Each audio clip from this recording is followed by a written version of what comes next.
तो रिसेंटली डैना वाइट और फ्रांसिस नगानू का इंटरव्यू आता है और इसकी वेट हर कोई कर रहा था क्योंकि हर कोई जानना चाहता था कि फ्रांसिस नगानू कैसे डैना वाइट को रिस्पॉन्ड करने वाला है। जो भी डैना वाइट ने बोला था कि फ्रांसिस ने उसकी कॉलर को पकड़ा, फिर हंटर कैम्बल को भी पकड़ा और इसी के साथ फ्रांसिस नगानू एक गुड पर्सन नहीं था, उसके साथ काम करने में भी बहुत ज्यादा मुश्किल होती थी। तो इन सारी चीजों का फ्रांसिस नगानू कैसे रिप्लाई देता और अब इसको लेकर एरियल हवानी के साथ फ्रांसिस का इंटरव्यू आता है। बट गाइस, इस इंटरव्यू में जो फ्रांसिस ने बोला है उससे तो और ज्यादा ऐसा लग रहा है कि जो भी डैना वाइट ने बातें बोली हैं वो सच में फ्रांसिस ने की हैं। एरियल हवानी जैसे ही डैना वाइट की बातों को लेके आता है कि उसने ऐसा ऐसा बोला है जो ऑब्वियसली फ्रांसिस को पता ही था सारा, तो यहां से ये जो इंटरव्यू है ये बहुत ही ज्यादा अजीब बन जाता है क्योंकि जिस वे से फ्रांसिस नगानू आंसर को दे रहा होता है उनसे तुम कन्विंस ही नहीं हो सकते कि डैना वाइट ने गलत बोला है और फ्रांसिस ने ऐसा कभी किया ही नहीं था। बहुत ही अजीब वे से यहां पर फ्रांसिस नगानू सारे क्वेश्चंस का आंसर देता है। बट इसके साथ मैक लाइफ के साथ डैना वाइट का भी इंटरव्यू आ जाता है और यहां पर फिर से फ्रांसिस नगानू का टॉपिक आता है। अब प्रॉब्लम इधर ये पड़ जाती है कि पहले डैना वाइट ने बोला था कि फ्रांसिस ने उसकी कॉलर को पकड़ा, बट अब डैना वाइट ने कुछ और बोला, तो इसीलिए काफी लोग ये बोलने लग पड़े कि डैना ने खुद को ही एक्सपोज कर दिया और ये डिनाई कर दिया कि फ्रांसिस ने उसकी कॉलर को पकड़ा था। तो न्यू स्टेटमेंट डैना वाइट ने क्या दिया है और उससे हमें ओवरऑल क्या पता लगता है, इसी के साथ फ्रांसिस नगानू की थोड़ी सी और बात करेंगे कि कैसे पीएफएल ने जो सब कुछ लगा दिया था फ्रांसिस नगानू को लेने में वो सारा उनका डिस्ट्रॉय हो गया और जो उन्होंने सोचा था कि फ्रांसिस उनके लिए करेगा वैसा वो कुछ भी नहीं किया। तो पीएफएल की भी साइड से जो उन्होंने ह्यूज इन्वेस्टमेंट की थी, वो इतना ज्यादा पैसा दे रहे थे फ्रांसिस को, तो वो सारा तुम बोल सकते हो काइंड ऑफ बर्बाद हो गया क्योंकि जो सोचा गया था कि उन्हें फ्रांसिस नगानू मिल रहा है जिसकी यूएफसी से भी नहीं बनती है, वो एक बहुत पॉपुलर फाइटर है, तो उन्हें एक ऐसा एसेट मिल चुका है जिससे कि वो यूएफसी को राइवल कर सकते हैं। बट इवेंचुअली ये सारा गेम प्लान फेल हो गया। तो आज की वीडियो में इन सारी चीजों के बारे में बात करेंगे और डैना वाइट से स्टार्ट करते हैं क्योंकि थोड़ी सी उसने अपनी स्टेटमेंट को चेंज किया है जिससे कि लोग ये बोलने लग पड़े कि डैना वाइट ने स्टार्टिंग में ही झूठ बोला है। तो लास्ट मंथ या फिर कपल ऑफ मंथ्स पहले जो डैना वाइट ने पॉडकास्ट किया था जहां पर वो फ्रांसिस की बात को बताता है कि फ्रांसिस ने उसकी कॉलर को पकड़ा था और डिमांड की थी कि उसे $50,000 का बोनस चाहिए ही चाहिए। तो वो जो अब रिसेंटली मैक लाइफ के साथ इंटरव्यू होता है, यहां पर डैना वाइट ने हल्की सी स्टेटमेंट को चेंज किया है। तो पहले ही डैना वाइट इस चीज को क्लियर कर देता है कि ऐसा नहीं था कि फ्रांसिस नगानू उन्हें थ्रेट कर रहा था, बट जब वो यूएफसी हेडक्वार्टर में था और फ्रांसिस को उन्होंने $50,000 का बोनस नहीं दिया, तो उसके ऑफिस में फ्रांसिस नगानू आता है, उसे बहुत टाइम तक डिबेट करता है कि उसे ही चाहिए $50,000 और जब वो फ्रांसिस नगानू को क्लियर मना कर देता है कि उसे नहीं मिल रहा है और काफी टाइम हो चुका है, उसे अब मीटिंग में जाना है, तो फ्रांसिस ने अपने हैंड को उसके चेस्ट पे रखा और उसे बोला कि अभी वो डन नहीं है। तो बस यहां पर स्लाइड चेंज है कि पहले डैना वाइट ने बोला था कि उसकी कॉलर को पकड़ा था, बट अब डैना वाइट बोल रहा है कि उसके चेस्ट के ऊपर हाथ रखा था। तो मान के भी चले कि पहले डैना वाइट ने थोड़ा सा गलत बोल दिया था, तब भी बात यही रहती है कि फ्रांसिस ने अपने हैंड को पुट किया था। तो ऐसा बोलना कि डैना वाइट ने खुद अपनी गलती को पकड़ लिया और अपनी स्टेटमेंट को चेंज कर दिया, तो आई डोंट थिंक सो कि ऐसा केस है, बल्कि डैना वाइट ने फिर से इस चीज को कंफर्म किया है कि हां, फ्रांसिस नगानू से बाहर जाने नहीं दे रहा। And there was nobody more into Francis than me. Okay? When I met this guy, I was like, holy shit, you are what a heavyweight fucking champion looks like, all this shit. And I was all in on Francis. I mean, early on,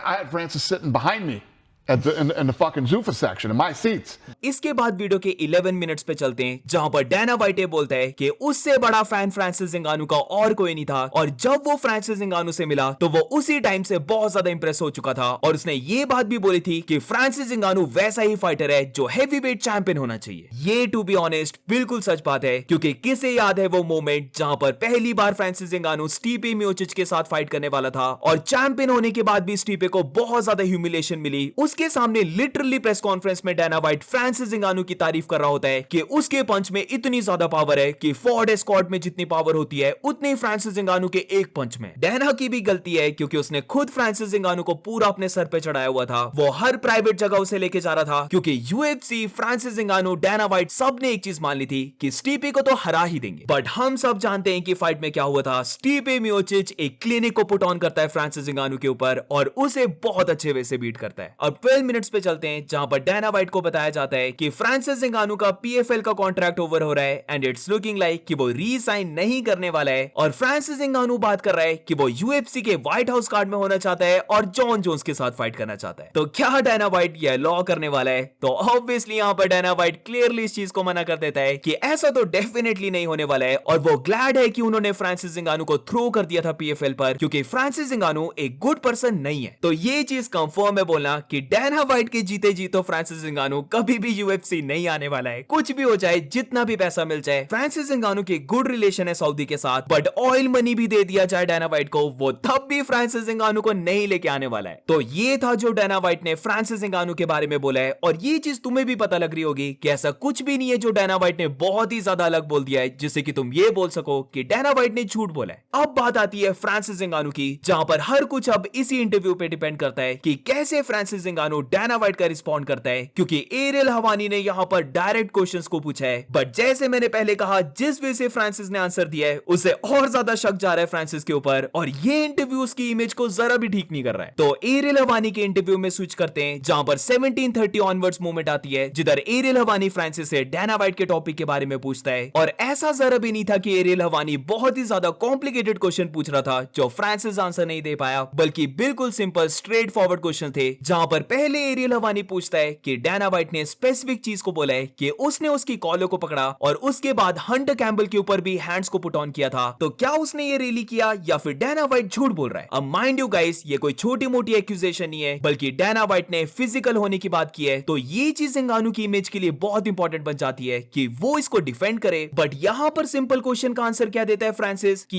ये चीज डैना white से पूछो। I think the best person to answer that question is Dana White. You have to ask him whenever you have the chance. You ask him. Literally Dana White ने बोली है सारी चीजें, तो फ्रांसिस नगानो को डिफेंड करना है, बट फ्रांसिस एरियल को बोल रहा है कि उसे जाकर डैना वाइट से पूछना है। एरियल हवानी को फिर से अपनी बात को क्लियर करना पड़ता है कि वो ये चीज उससे पूछ रहा है। डैना वाइट को तो पता ही है सबको कि उसने ये चीज बोली है, तो उसे क्या लगता है इसके बारे में, और क्या ये एक्यूजेशन ट्रू है। तो क्या बोलता है फ्रांसिस नगानो? फ्रांसिस बोलता है कि कभी कभार लाइफ में जो तुम्हारे बारे में बोला जाता है उसे इग्नोर करना आना चाहिए। डैना वाइट जो बोल रहा है कि उसने ऐसा किया वैसा किया, तो क्या उसे ये रियली डिफेंड करना चाहिए? लिटरली उसकी इमेज की बात है कि उसने डैना वाइट के ऊपर हैंड्स को पुट ऑन किया है, तो ऑब्वियसली उसे ये डिफेंड करना है। Whatever he said, if he's in peace with, it's okay.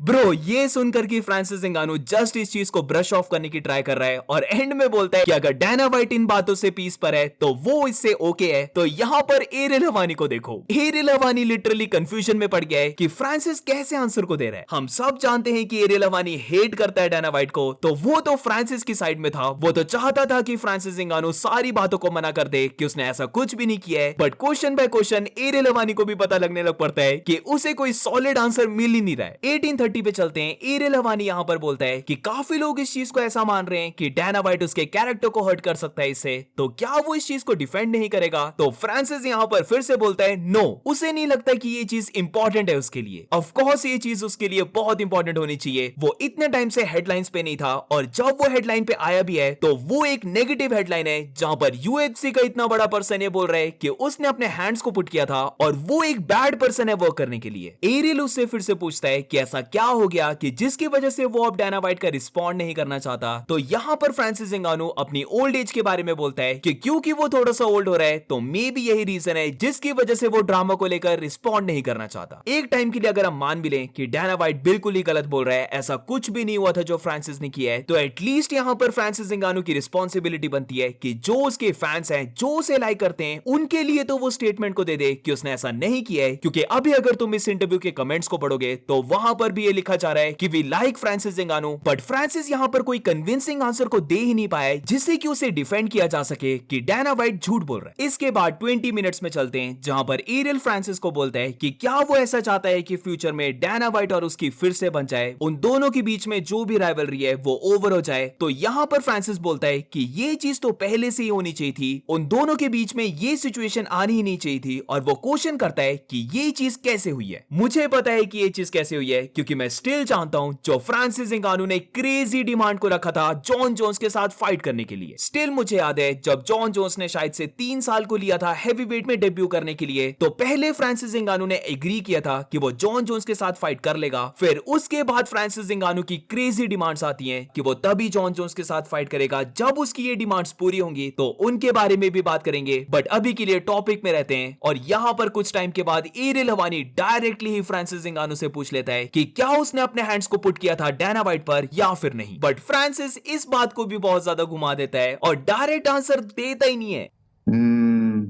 In his office, that's what he said, right? Correct. Well, I'm sure he has a lot of camera there. एक time पर Francis इंगानू ये तक बोल देता है कि वो pretty sure है यूएफसी के हेडक्वार्टर्स में बहुत ज्यादा कैमरास हैं, तो अगर उसने डायना वाइट के ऊपर रियली हैंड्स को पुट ऑन किया है तो एविडेंस कहां है? जब एरियल हवानी उससे काउंटर क्वेश्चन पूछता है कि क्या वो ये इंप्लाई कर रहा है कि डायना वाइट को प्रूफ देना होगा, सिक्योरिटी कैमरास की वीडियो को प्रोवाइड करना होगा, तो यहां पर फिर फ्रांसिस बोलता है कि वो ऐसा कुछ नहीं बोल रहा है, वो कोर्ट में नहीं है, बल्कि वो बस यही इंप्लाई कर रहा है कि अगर कैमरास लगे हैं तो वो प्रीटी श्योर है कि ये चीज रिकॉर्डेड है। ऑब्वियसली ऐसा डायना वाइट कभी नहीं करने वाला है जहां पर वो ये पॉइंट प्रूव करने के लिए कि हाँ फ्रांसिस इंगानू ने अपने हैंड्स को पुट किया था उसके ऊपर, और ये रही वो वीडियो। मैं सच बोल रहा हूं, मैं बहुत ज्यादा फ्रस्ट्रेट हो रहा था जब मैं फ्रांसिस इंगानू के आंसर को सुन रहा था। फ्रांसिस इंगानू ने बस बातों को घुमाया है, और इससे पर्सनली मुझे यही पता लगता है कि जो भी डायना वाइट ने बोला है वो एक्चुअली में सच है। पहली बार जब ये बात निकल के आई थी जहां पर डायना वाइट ने ये रिवील किया था कि फ्रांसिस ने उसकी कॉलों को पकड़ा है, मैंने तब भी ये बोला था कि इस बार मैं एक्चुअली बिलीव कर रहा हूं डायना वाइट पर, और अब तो जिस वे से फ्रांसिस इंगानू ने आंसर्स दिए हैं उससे तो मुझे यही लगता है कि ये चीज डेफिनेटली हुई है। अगेन इसके बाद 21 मिनट्स 30 सेकंड्स में एरियल हवानी फिर से और ज्यादा अपने क्वेश्चन को क्लियर करने की ट्राई करता है, जहां पर वो फ्रांसिस को बोलता है कि डायना वाइट ने उसके ऊपर रियल एक्यूजेशंस को लगाया है कि वो एक बैड गाय है, उसने अपने हैंड्स को पुट ऑन किया, तो ऑडियंस की नजरों में ये डेफिनेटली बैड इमेज देता है उसकी। तो क्या यहां पर उसे ये चीज कंफर्म या फिर डिनाई करने की ट्राई नहीं करनी चाहिए? तो फ्रांसिस यहां पर बोलता है कि क्या जब भी उसको लेकर कोई नेगेटिव चीज बोलेगा तो एवरी टाइम उसे रिप्लाई देना होगा? If every time that somebody says something about you, then you have to do that, then it's going to be tough. As I said, over time, I just get tired of those stuff. Bro it's not every time, यही तो time है reply देने का। Diana white से बड़ा person उसे और कोई एक्यूज नहीं करने वाला है। ये बहुत बड़ी स्टेटमेंट बन जाती है जब इतनी बड़ी पर्सनालिटी उसे एक्यूज कर रहा है कि उसने हैंड्स को पुट किया था, वो एक बैड गाय है, वो ऐसा है, वो वैसा है, तुम्हारे साथ वर्क करना बहुत ज्यादा मुश्किल है। तो ऑफ कोर्स ऐसी ही चीजों के ऊपर तो रिप्लाई बनता है। कंफर्म तो नहीं बोल सकते कि ऐसा एक्चुअली में हुआ है जब तक तुम्हें रियल प्रूफ नहीं मिल जाता, बट जितना भी इंटरव्यूज देखे मैंने दोनों के, मुझे पर्सनली तो ऐसा लगता है कि फ्रांसिस ने ये चीज डेफिनेटली की है। और अभी का मत देखो, उस टाइम पर इमेजिन करो कि फ्रांसिस कितनी जल्दी राइज कर रहा था, वो एक ह्यूज स्टार बन चुका था यूएफसी का, तो डेफिनेटली ईगो भी होगी उस टाइम पर बहुत ज्यादा। और समवट मुझे लगता है कि यहाँ पर डायना वाइट ने सब कुछ सच बोला है, तो मेरे लिए तो कंफर्म बात है, और इसीलिए फ्रांसिस यहाँ पर कोई डायरेक्ट आंसर भी नहीं देता है। माइंड यू, उसने एक बार भी डिनाई नहीं किया है कि उसने ऐसा कुछ भी किया है, बल्कि बार बार उसने बस बातों को घुमाया। अब बात करते हैं क्रेजी डिमांड्स की जो फ्रांसिस इंगानू ने रखी थी कि अगर वो जॉन जोन्स के साथ फाइट करता है तो ये रही लिस्ट, यूएफसी को ये फुलफिल करनी है और तभी जाकर वो जॉन जोन्स के साथ फाइट करेगा। ओके, तो सबसे पहले जो यूएफसी की पॉलिसी है कि वो खुद के फाइटर्स को स्पॉन्सर देंगे और उनका फिर उन्हें मनी मिलेगा, जिसका मतलब ये है कि बाहर से फाइटर्स अपने स्पॉन्सर को नहीं कर सकते। लाइक सपोज कि अगर किसी को अपनी शॉट पे नाइकी का लोगो लगाना है, उसका स्पॉन्सर लेना है, तो यूएफसी का ये रूल है कि फाइटर ऐसा नहीं कर सकता। जिसके साथ यूएफसी ने पार्टनर किया है, लाइक पहले यूएफसी ने रिबॉक के साथ किया था और अब रिसेंटली वेनम के साथ किया है, तो उन्हीं के शॉट्स को पहना जाएगा और वही फाइटर्स को स्पॉन्सर कर रहे हैं। तो सबसे पहले तो फ्रांसिस इंगानू यही चीज को चेंज करना चाहता था, जहां पर उसने डिमांड को रखा था कि वो अपने बाहर से भी स्पॉन्सर को लेके आएगा। इसके बाद हेल्थ इंश्योरेंस, फ्रांसिस इंगानू डिमांड कर रहा था कि हर एक फाइटर को हेल्थ इंश्योरेंस मिले,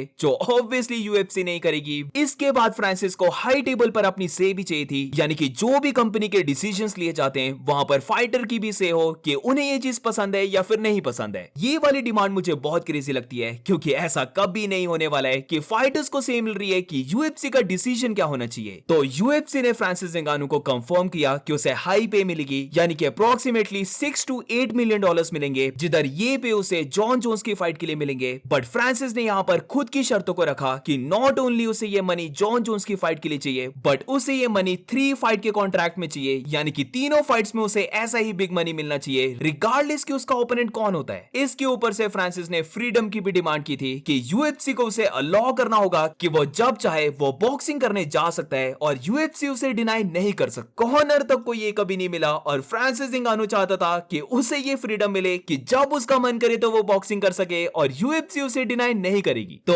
एब्सोल्युटली क्रेजी डिमांड्स थी जो ऑब्वियसली कभी भी यूएफसी एग्री नहीं करने वाली है। बस एक चीज के लिए काइंड ऑफ यूएफसी एग्री कर जाती, जहां पर जो हाई पे थी वो चीज यूएफसी तब भी मान रही थी, जिधर जॉन जोन्स की फाइट के लिए फ्रांसिस इंगानू को बहुत ज्यादा पैसा मिलता, बट हर एक फाइट में उतना पैसा चाहिए, फिर पार्टनरशिप चाहिए यूएफसी की, फिर राइट टू स्पॉन्सरशिप और राइट टू फ्रीडम। ऑब्वियसली ये नहीं हो पाएगा। तो मेरे लिए ओवरऑल बहुत ज्यादा क्रेजी डिमांड्स थी फ्रांसिस की, और यही रीजन है जो फ्रांसिस अब जाके बोल रहा है कि उसका और डायना वाइट का रिलेशन क्यों खराब हुआ। तो ये सारी डिमांड्स थी फ्रांसिस इंगानू की जो यूएफसी डिनाई करती है, इसीलिए दोनों पार्टीज टर्म्स में नहीं आ पाती हैं। फिर फ्रांसिस इंगानू यूएफसी को छोड़ देता है, पीएफएल के साथ फ्रांसिस इंगानू ज्वाइन कर लेता है और पीएफएल ने जो भी फ्रांसिस ने डिमांड्स को रखा था वो सारी वो एक्सेप्ट कर लेते हैं, बल्कि उससे भी ज्यादा फ्रांसिस इंगानू को देते हैं। But end of the day kind of PFL के साथ स्कैम हो गया और पीएफएल के साथ फ्रांसिस इंगानू ने बहुत ही कम चीजें की हैं। इसीलिए एरियल हवानी के ही शो में हम देखते हैं कि जो को ओनर है पीएफएल का यानी कि डॉन डेविस, वो बहुत ज्यादा डिसअपॉइंटेड था फ्रांसिस इंगानू के ऊपर। अब फिर से बैक इन द टाइम चलते हैं जब यूएफसी ने डिनाई कर दिया फ्रांसिस इंगानू की सारी डिमांड्स को, तो पीएफएल यहां पर अपॉर्चुनिटी को देखती है। वो फ्रांसिस इंगानू की जितनी भी डिमांड्स थी उन सबको एग्री कर लेती है, इनफैक्ट उससे ज्यादा ही पैसा देती है वो। जहां पर सबसे पहले तो जो यूएफसी दे रही थी फ्रांसिस इंगानू को $8 मिलियन जॉन जोन्स के साथ फाइट करने के लिए, तो वही सेम ऑफर पीएफएल ने भी मैच किया और इसके ऊपर से पीएफएल ने ये गारंटी दी कि पर फाइट फ्रांसिस इंगानू सारे बोनसेस को मिलाकर $10 मिलियन या उससे ज्यादा ही अर्न करेगा। तो साइन होने का ही फ्रांसिस को पीएफएल ने $2 मिलियन दे दिया कि अब तो उनके पास एक बिग फिश आ चुकी है जिससे कि वो यूएफसी को चैलेंज करेंगे, क्योंकि हैवीवेट चैंपियन उनके पास आ चुका है। बट उनको क्या पता था ये डील उनके लिए एक डिजास्टर रहने वाली है, जहां पर वो फ्रांसिस इंगानू के फ्रीडम टू बॉक्स उस पर भी एग्री कर जाते हैं। और इसीलिए हम देखते हैं जो फ्रांसिस इंगानू ने टाइसन फ्यूरी के साथ फाइट की थी, फिर एंथनी जोशुआ के साथ भी फाइट की, तो वो चीज इंगानू ने पीएफएल के कॉन्ट्रैक्ट में होने पर ही की थी। और इसके साथ जो मेजर चीज की थी पीएफएल ने इंगानू के लिए, वो था इंगानू को पार्टनरशिप देना पीएफएल की, जहां पर पीएफएल अफ्रीका में फ्रांसिस इंगानू को इक्विटी भी मिलेगी, यानी कि उसे पार्टनर भी बनाया गया। और इसके साथ हाई टेबल में उसे अपनी से भी मिलेगी, यानी कि कौन सा इवेंट करवाना है, क्या नहीं करवाना है। तो बोल सकते हैं पीएफएल ने सब कुछ डाल दिया था फ्रांसिस इंगानू के ऊपर और ये सोच लिया था कि फ्रांसिस को वो सबसे बड़ा मार्केट करने वाले हैं और यूएफसी को पीछे भी छोड़ सकते हैं। वो उस टाइम पर पीएफएल ऐसी बहुत बड़ी स्टेटमेंट्स को दे रहा था, वो यूएफसी को ट्रैश कर रहा था। But end of the day होता क्या है, पीएफएल ने जिसके लिए इतना ज्यादा किया, वो फर्स्ट एवर जो अफ्रीका का इवेंट था वहां पर गया ही नहीं। पीएफएल अफ्रीका पूरा फ्रांसिस इंगानू के ऊपर बेस्ड था कि पूरे कॉन्टिनेंट की वही इमेज बनेगा और वहां पर वो ये शो करेंगे कि अफ्रीकन्स को अपनी अपनी कंट्री को लीव करने की जरूरत नहीं है, बल्कि वहीं पर उनके इवेंट्स होंगे और खुद फ्रांसिस इंगानू इसे प्रमोट करेगा। बट ऐसा कुछ होता ही नहीं है। फ्रांसिस इंगानू इवेंट पे ही नहीं जाता है, वो ये बोलता है कि उसे लगा कि अफ्रीकन फाइटर्स इतने ज्यादा थे ही नहीं और मिसअंडरस्टैंडिंग की वजह से वो अफ्रीका का इवेंट नहीं कर पाया। बट पीएफएल की वे से देखें तो उनके लिए ये चीज बहुत ज्यादा भारी पड़ी, क्योंकि उन्होंने तो पूरा सोचा था कि फ्रांसिस इंगानू इसे प्रमोट करेगा। और इसी के बाद जब एरियल हवानी के साथ डॉन डेविस का इंटरव्यू आता है तो वहां पर वो क्लियर बोल देता है कि उनकी फ्रांसिस से बहुत ज्यादा एक्सपेक्टेशन थी, उन्हें लगा कि फ्रांसिस इंगानू बहुत ज्यादा प्रमोट करेगा। बट एज अ कंपनी वो रियली अपसेट है फ्रांसिस इंगानू से। तो ना तो फ्रांसिस इंगानू उस अफ्रीकन इवेंट में जाता है, गिवन दैट कि पीएफएल ने उसे इतना कुछ दिया। और इसी के साथ ओवरऑल अगर हम देखें तो पीएफएल के अंडर तो फ्रांसिस ने बस एक ही फाइट की है, रेनन फहेरा के साथ फ्रांसिस इंगानू फाइट करता है और उसके बाद से फ्रांसिस ने एक भी फाइट नहीं की पीएफएल के अंडर, बल्कि बॉक्सिंग मैचेस तुम बोल सकते हो कि फ्रांसिस ने ज्यादा कर लिए, जहां पर वो 2 बॉक्सिंग मैचेस करता है। बट पीएफएल के अंडर वो बस एक ही एमएमए फाइट करता है। तो पीएफएल ने जब फ्रांसिस इंगानू को साइन किया था तो ये चीज उन्होंने इतनी ज्यादा बड़ी बना दी थी कि अब तो वो पूरी एमएमए गेम को हिलाने वाले हैं। जो यूएफसी की मोनोपोली है, जहां पर वही नंबर 1 है, तो उसे वो हटाने वाले हैं फ्रांसिस इंगानू की हेल्प से। बट ऐसा कुछ भी नहीं होता है, फ्रांसिस इंगानू पीएफएल में बस एक ही फाइट करता है। और टू बी ऑनेस्ट मेरे लिए तो ये वर्थ इट नहीं था कि पीएफएल ने इतना कुछ दिया फ्रांसिस इंगानू को उसे साइन करने के लिए और रिटर्न में उन्हें हार्डली कुछ मिला है फ्रांसिस से। तो नॉट ओनली तुम ये बोल सकते हो कि यूएफसी के साथ फ्रांसिस की problem I, but also PFL के साथ, जहां पर उन्होंने तो सारी ही डिमांड्स को मान लिया फ्रांसिस की, बट फिर भी फ्रांसिस ने उनके लिए जितना करना चाहिए था उससे तो मेरी ओपिनियन में बहुत ही कम किया और इसीलिए फिर पीएफएल भी उससे इतनी ज्यादा खुश नहीं थी।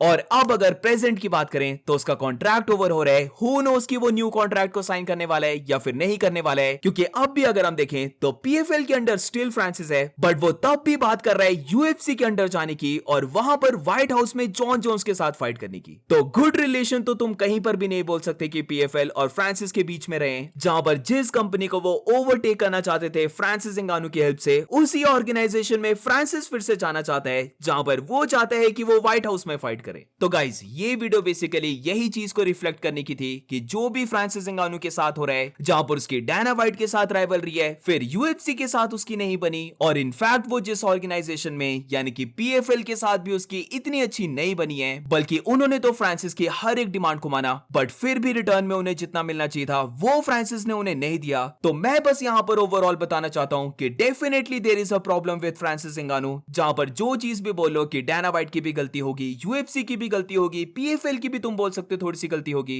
बट फॉर श्योर इन सारी चीजों में फ्रांसिस नगानू का भी बहुत मेजर रोल है, क्योंकि इट सीम्स लाइक वो जिस भी ऑर्गेनाइजेशन में चले जाए, वो कुछ भी करे, डेफिनेटली वहां पर कोई ना कोई पंगा पड़ जाता है। तो एंड ऑफ द वीडियो में मैं ये चीज क्लियर करना चाहता हूं कि मुझे तो डेफिनेटली लगता है कि जो भी डायना वाइट ने बोला है वो किसी ना किसी वे से तो हुआ है, जहां पर ये नहीं बोल सकते कि जो डायना बोल रहा है वो एग्जैक्टली वैसा ही हुआ है, बट हाँ उस वे से कुछ ना कुछ तो हुआ है। और जब ये चीज ज़ंगानू से पूछी गई तो जिस वे से उसने आंसर्स दिए हैं, जिस वे से उसने रिप्लाई किया है, उससे ये चीज मेरे लिए तो और ज्यादा कंफर्म हो जाती है कि पक्का कुछ ऐसा हुआ है। तो दैट्स इट गाइस, ये थी पूरी क्रेजी वीडियो जो फ्रांसिस नगानू के ऊपर थी। अब टाइम का मुझे पता नहीं, बट शायद से ये वीडियो थोड़ी सी लंबी बन गई हो, तो अगर तुम पूरी देखते हो I will really appreciate it. इसी के साथ दैट्स इट गाइस, और मिलते हैं नेक्स्ट वीडियो में।